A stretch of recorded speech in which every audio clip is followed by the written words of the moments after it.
I want to talk to you about number lines this week. All week long in math, we're going to be working on number lines. And before I start talking to you in depth about number lines, I want you to do a number line activity today.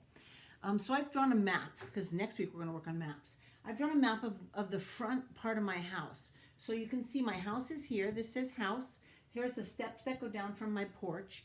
And then I have a sidewalk, a cement sidewalk that curves around to my driveway. And there's my garage there.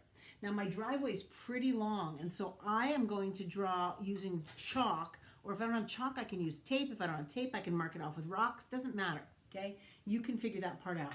But I'm going to start it here, right at the right in front of my garage. And every 5 feet, I'm going to draw a line. I'm going to draw a line across every 5 feet. Then I'm going to draw a track or a line that goes all the way down. So I can count by fives, and I have this many feet that I have to run. 5, 10, 15, 20, 25, 30, 35, 40, 45, 50, 55, 60, 65, 70, 75 feet. Now I have a pretty long driveway, and you might not have one that's that long, so your number line might be smaller. And you might want to count by 1 foot increments instead of 5 foot increments. I used 5 foot because it's so long. 75 feet is a long time. And I could have drawn 75 lines every foot, but there's no point in doing that. I would do that if I had a 20-foot line. I would write by ones. But for a longer line, say 75 or 100 feet, I'm going to write by fives. So it's up to you what you have room for. I don't know. If you don't have chalk, because a lot of us, we're at home, we have what we have. If you don't have chalk, you can write on concrete with a stone. You really can. Try it. That's actually a scientific term for that, and it's called a streak. The scientists, geologists like Mr. Jory will often take a stone and write with it on another stone to see what color comes off. Sometimes red comes, sometimes yellow, sometimes gray, sometimes white. So that color, that streak color, is something that you can use to write with if you don't have chalk. No chalk, go find a stone and write on the sidewalk with that. It'll come off just like chalk will. So if you don't want to do that, if your mom goes, no, we're not doing that, you know the rule. You listen to what your mom says or your dad says. If they say no, it's no. You can use stones to mark it. You could put a stone every 5 feet.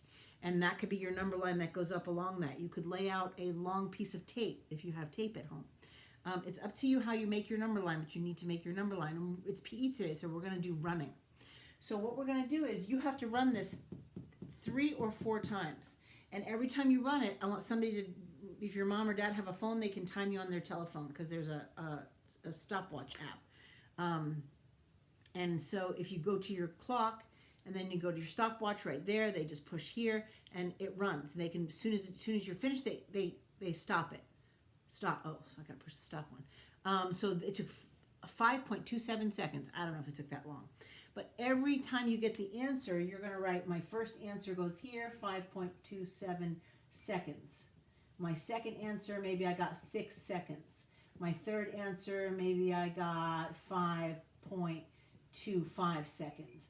And your job here is to try to run the first time run, second time try to run faster, third time try to run faster. Those are called time trials. And this is called number line run. So number line run is your math job for today. Take a video of it so we can see you doing your math, your number line run. I can't wait to see it. Love you.